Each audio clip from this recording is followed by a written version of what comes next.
On est de mauvaise humeur, des tout petits trucs peuvent nous plonger dans des flots d'énervement, d'inquiétude ou de désespoir ou de tristesse. Salutations guerrier dragon et bienvenue à toi dans cette nouvelle vidéo. Aujourd'hui j'aimerais te partager un domaine qui est fascinant et très intéressant si tu t'intéresses à la gestion émotionnelle et si tu cherches à ne plus souffrir de ta colère. Ce domaine c'est la psychologie positive et pour t'en parler j'ai décidé de te passer quelques extraits d'une conférence de Christophe André qui est psychiatre à l'hôpital Sainte-Anne à Paris, qu'il a donné une conférence de 2h30 pour la Maïf dans laquelle il présente justement la psychologie positive. Alors j'ai décidé de te passer des extraits de cette conférence. Tu vas voir que dans cette vidéo, Christophe André va nous présenter deux aspects de la psychologie positive. Le premier, c'est que les émotions modifient notre perception du monde et le deuxième, c'est que les émotions influent sur nos relations. Avant de laisser parler Christophe André, j'aimerais simplement te rappeler les 5 points de la psychologie positive. Le premier, c'est qu'on a un impact sur notre niveau de bonheur. On peut améliorer notre niveau de bonheur. Et ça, c'est un bon point pour les colériques qui pensent souvent que la colère est une fatalité, que les émotions négatives sont une fatalité, qu'on est né comme ça et qu'on ne peut rien y faire. Le deuxième point, c'est que pour améliorer son niveau de bonheur, cela va nécessiter un entraînement. Ça va nécessiter un entraînement régulier. Ça s'apprend de créer plus de bonheur. Ça s'apprend d'être plus heureux. Le troisième point, c'est que cet entraînement sur le long terme, cet apprentissage sur le long terme avec le temps, va modifier la structure de notre cerveau. Ça va modifier notre câblage neuronal, ça va modifier complètement la façon dont notre cerveau fonctionne. Le quatrième point, c'est qu'on cherche un équilibre entre émotions positives et émotions négatives. On ne cherche pas à ne plus vivre d'émotions négatives, on ne cherche pas à ne plus vivre de colère, on cherche simplement un équilibre entre les deux dans lequel on peut se sentir heureux, dans lequel on peut se sentir avoir un bon niveau de bonheur. Et le cinquième point, le dernier point, c'est que l'entraînement de l'esprit et la présence permettent d'améliorer son niveau de bonheur. Le bonheur dépend de la concentration, le bonheur dépend de l'attention et c'est pour cette raison que sur cette chaîne, je te parle principalement d'entraînement de l'esprit. C'est pour cette raison que sur cette chaîne, tu entendras souvent parler de méditation, de comment on entraîne son esprit, comment on entraîne son attention. C'est justement parce que ça permet d'être plus heureux et de diminuer ou alors de trouver plutôt un équilibre entre les émotions positives et les émotions négatives. Tout ce que tu vas entendre dans cette vidéo ne sont que des platitudes. Tu l'as déjà entendu quelque part. Tu le sais déjà. Tu sais tout ce que tu vas entendre dans cette vidéo. L'important n'est pas de savoir, c'est de faire. L'important, ce n'est pas de savoir, c'est de faire. Il faut faire passer ces platitudes à des habitudes et ces habitudes à des attitudes. Je te laisse avec Christophe André et on se retrouve tout à l'heure. Lorsqu'on est sous l'emprise d'une émotion, qu'elle soit agréable ou désagréable, ça modifie le regard que nous portons sur le monde. Alors, avant de vous raconter comment ça marche, je vais vous faire passer un test.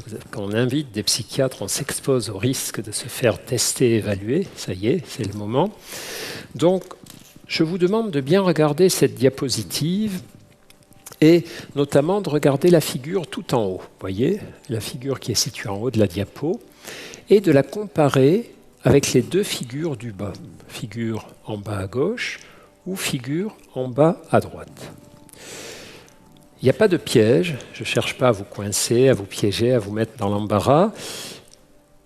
Votez spontanément, on va faire un vote à main levée, et ma question est la suivante. Laquelle des deux figures du bas, en bas à gauche ou en bas à droite, ressemble le plus d'après vous, en toute subjectivité, ne raisonnez pas, faites un choix tout à fait intuitif, à celle du haut. Il n'y a pas une réponse fausse et une réponse juste. Ce n'est pas à ce niveau-là que ça se passe. Ça se passe à un autre niveau de choix intuitif, de façon que nous avons de regarder ce qui est en face de nous ou ce qui est autour de nous. Alors en vrai, dans les laboratoires de psychologie des émotions, lorsqu'on travaille sur ce type de test, on fait passer évidemment des séries de tests semblables à des séries de volontaires, on ne le fait pas passer comme je viens de le faire, bof, on prend les gens et on les fait voter tout de suite. On va d'abord activer émotionnellement les personnes volontaires pour se prêter à l'expérience. Donc, je ne sais pas, les chercheurs réunissent 50 personnes, les séparent en deux groupes comparables en termes de sexe, d'âge et tout ça, et tirent au sort dans les deux groupes lequel va recevoir une induction d'émotions positives, autrement dit, lequel on va mettre de bonne humeur, on va mettre les gens de bonne humeur, et lequel va être plutôt mis de mauvaise humeur. Donc ça, c'est assez codifié, il y a des tas de publications sur ça, pour mettre les gens de bonne humeur au moins quelque temps.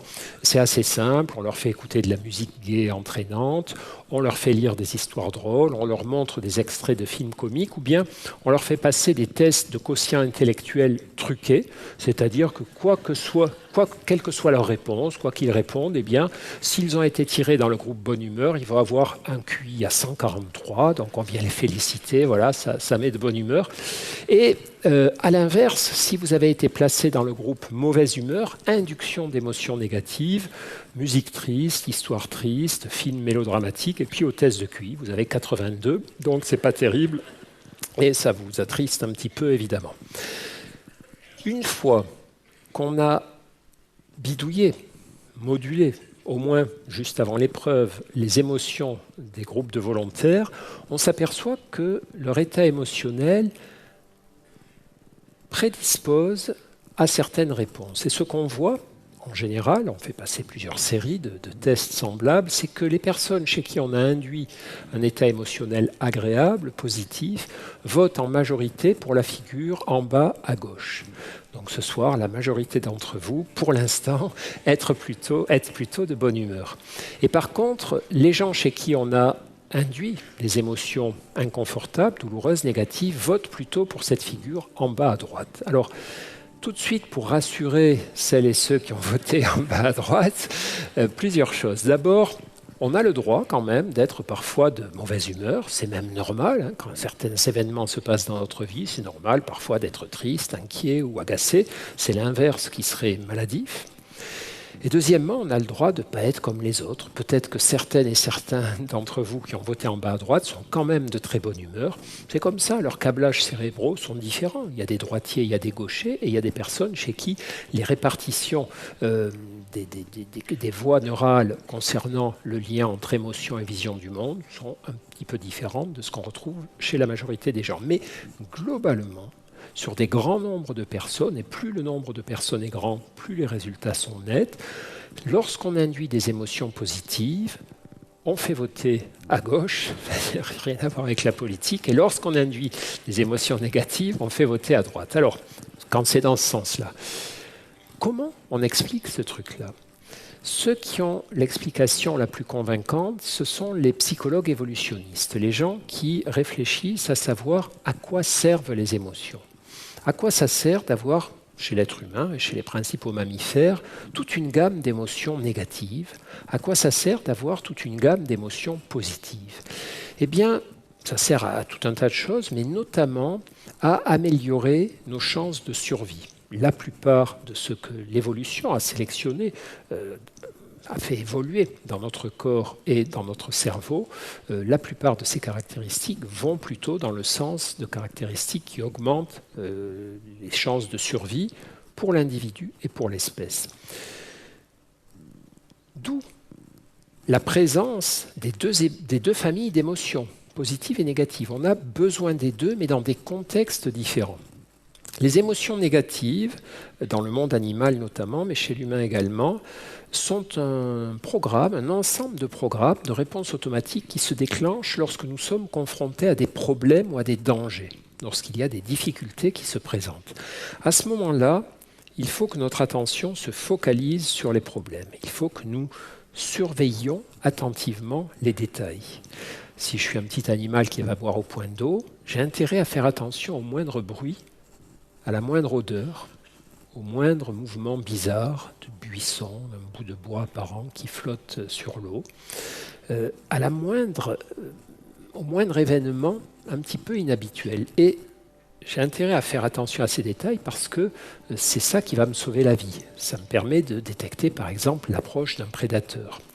Donc, ce registre d'émotions négatives fait que mon attention se focalise et je commence à porter mon attention sur des détails très particuliers. C'est ce qui explique que lorsqu'on m'a mis de mauvaise humeur et qu'on me met face à une figure comme ça, j'ai plutôt tendance à regarder, sans m'en rendre compte, les détails que l'ensemble. C'est ce qui se passe aussi quand vous êtes de mauvaise humeur, quand on est de mauvaise humeur. Des tout petits trucs peuvent nous plonger dans des flots d'énervement, d'inquiétude ou de désespoir ou de tristesse, des tout petits détails. Et notre entourage nous dit « mais c'est pas grave, c'est rien, regarde, il y a tout le reste qui va bien ». Mais on est aspiré par ces trucs-là, on est focalisé sur ce qui ne va pas ou ce qui nous semble ne pas aller. Comme vient de nous le démontrer Christophe André, nos émotions modifient notre perception de la vie. Nos émotions modifient notre vision du monde. Et les émotions négatives, les émotions positives ont un impact. Elles ont toutes les deux un rôle à jouer. Les émotions négatives nous ont permis d'évoluer en tant qu'espèce. Les émotions négatives nous ont permis de faire attention aux dangers, de faire attention aux choses qui pouvaient nous manger, aux choses qui pouvaient nous coûter la mort. Le problème, c'est qu'aujourd'hui, dans notre société, on n'a plus tellement de danger de mort. On n'a plus l'occasion de se faire manger par un tigre à un coin de rue, parce qu'on vit dans une société où le danger de mort a été réduit. On vit dans une société aujourd'hui où on est quand même en sécurité. Et donc, on a toujours ces émotions négatives qui agissent de la même manière, de façon primitive. Et donc, ces émotions négatives nous bloquent en cas de problème. Ces émotions négatives nous bloquent, nous confinent en gros dans notre vision du monde, confinent notre vision du monde. Et ça va influencer notre réponse aux problèmes, ça va influencer notre façon de résoudre les problèmes. Et tu le sais, si tu es colérique, quand on fait face à un problème, on a tendance à juste s'enfermer dans une émotion négative, à se mettre en colère, et on ne va pas trouver de solution à ce problème. Ça, tous les colériques le vivent. Quand on se met en colère, c'est souvent parce qu'on vit un problème, c'est souvent parce qu'on a un besoin, parce qu'on est contrarié, on a un besoin qui n'est pas résolu. Et donc, quand on est contrarié, on se met en colère, on vit un problème et on n'arrive pas à trouver de solution. Et donc, ça va encore plus nous mettre en colère, ça va juste créer un cercle vicieux. Alors que vivre une émotion positive pourrait nous permettre de prendre du recul. Une émotion positive peut nous permettre de prendre du recul, de voir la situation dans son ensemble et donc de trouver des solutions plus rapidement et plus facilement et de meilleures solutions aussi. Pour bien comprendre, je te propose de prendre cette analogie.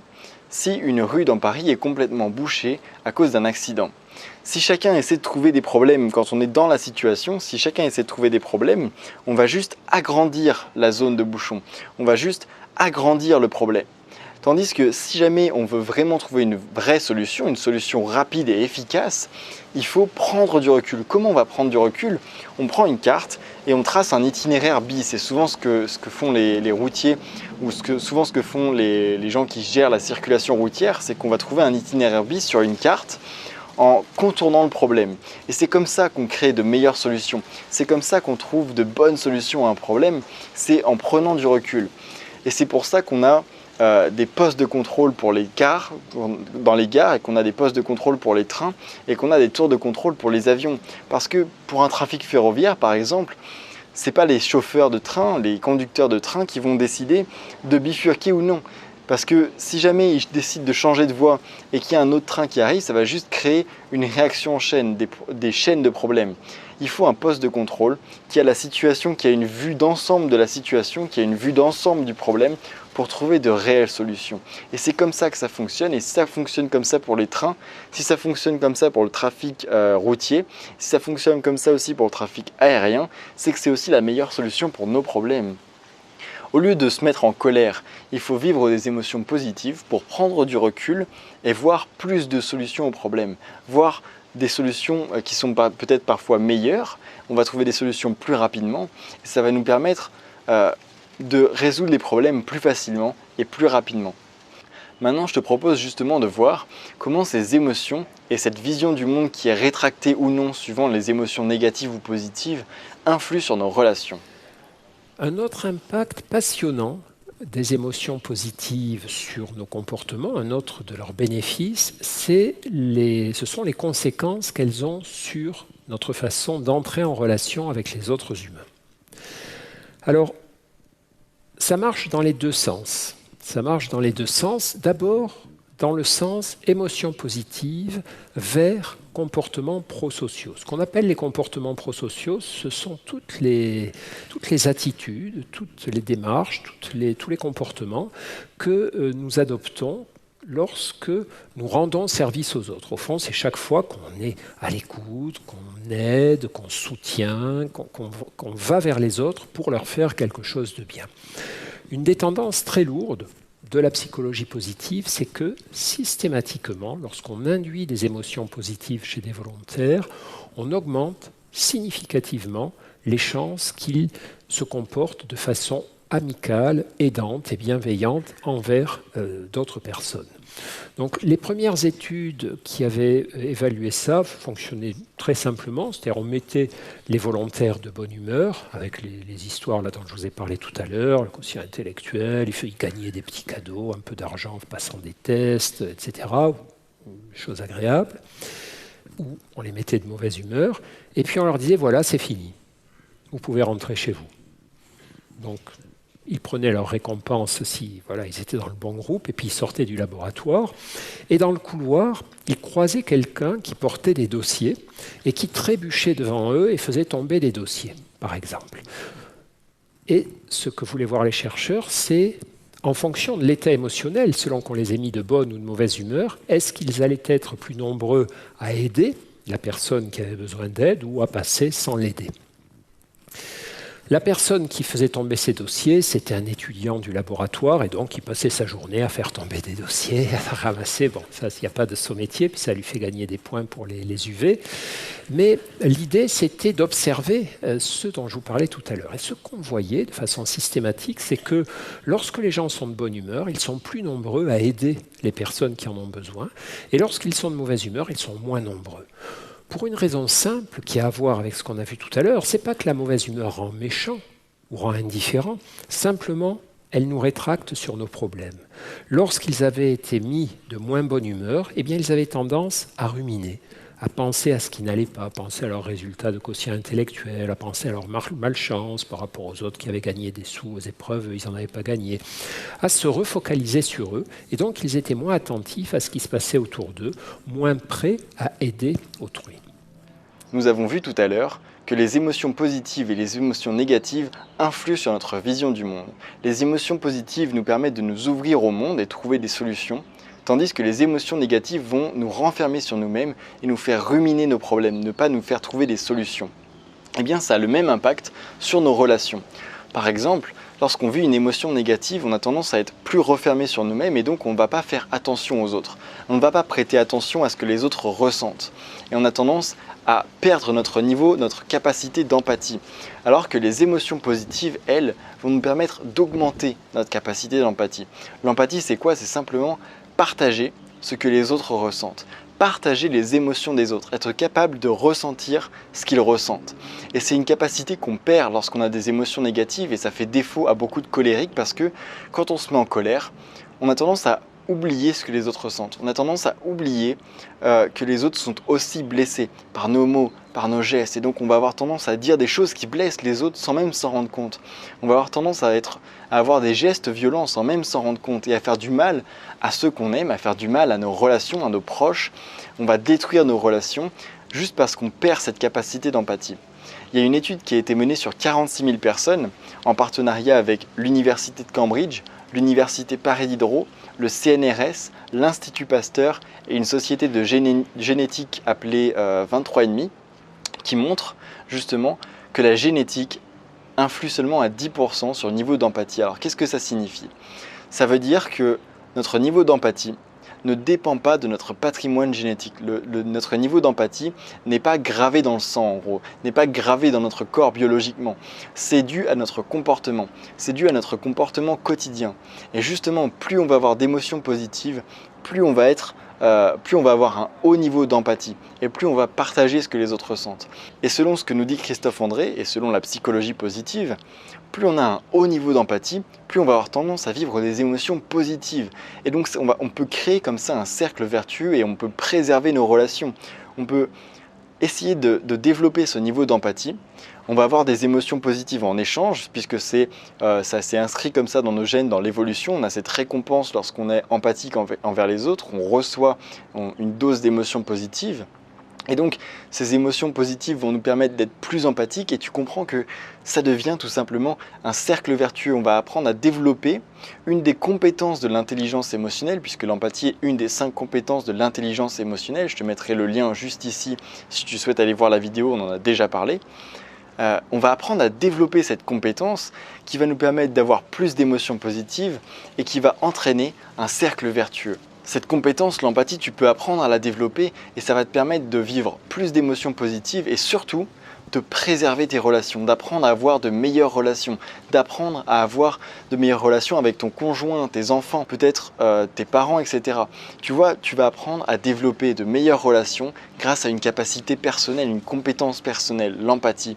Et tu vas te sentir tout de suite beaucoup mieux.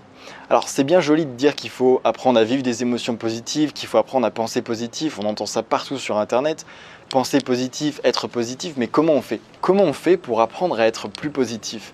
Comment on fait pour apprendre à vivre des émotions positives au quotidien?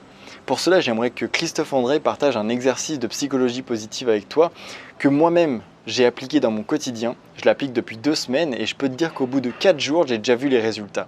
Au bout de 4 jours, je voyais déjà une amélioration dans mon comportement. Je me sentais beaucoup plus positif, je me sentais beaucoup plus aidant envers les autres. J'avais l'impression de mieux comprendre les autres et surtout, je faisais beaucoup plus attention aux petits moments positifs. Je te laisse découvrir cet exercice avec Christophe André et on se retrouve tout à l'heure pour la fin de cette vidéo.